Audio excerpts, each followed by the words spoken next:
ராசி அழகும் அறிவும் அன்பும் பண்பும் படிப்பும் பணிவும் துணிவும் உடையக்கூடிய ராசி. விஷ்ணு பெருமானுடைய பரிபூர்ண ஆசீர்வாதத்தில் பிறந்தவங்க. உங்கள் ஜாதகத்தில் பட்ட துன்பம் எல்லாமே விலகி போச்சு. கன்னி ராசியில் இருந்த கேது பகவான் பேச்சு ஆயிடுச்சு. ஆனால் இருந்தாலும் கண்டக சனின்னு ஒன்று உங்கள் ஜாதகத்தில் பிடிச்சிருக்கு. கஷ்டப்பட்டு படிப்பீங்க. படிப்புக்கு தான் ஃபஸ்ட்டு ப்ரிஃபரன்ஸ் கொடுப்பீங்க.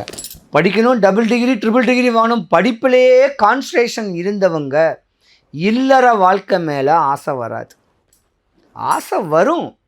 கன்னிராசியை பொறுத்த வரைக்கும் டீனேஜ் ஒரு 19 இயர்ஸ் வரைக்கும், இல்லைனா 25 வயசு வரைக்கும் காதலோ இல்லை தாய் தகப்பனுக்கு தெரியாமல் ஒரு திருமண ஏற்பாடோ பண்ணியிருந்தீங்கன்னா ஃப்ளாப் ஆகிடும். ஏன்னா உங்களுக்கு குறிப்பிட்ட காலத்துக்கு நாகதோஷம் இருக்கும். கன்னி ராசியில் உள்ள பெண்களோ ஆண்களோ, கன்னி ராசியில் உள்ளவருடைய தாய் தகப்பன் உங்கள் குழந்தைக்கு முறையான ஒரு ஜோதிடர்கிட்ட போய் உங்கள் ஜாதகத்தை, பிள்ளைங்க ஜாதகத்தை கொடுத்து இந்த குழந்தைக்கு எந்த வருஷம் எந்த மாதம் எப்போ கல்யாணம் பண்ணலான்னு கேட்டு கல்யாணம் காட்சியை பற்றி முன் உதாரணம் வைங்க.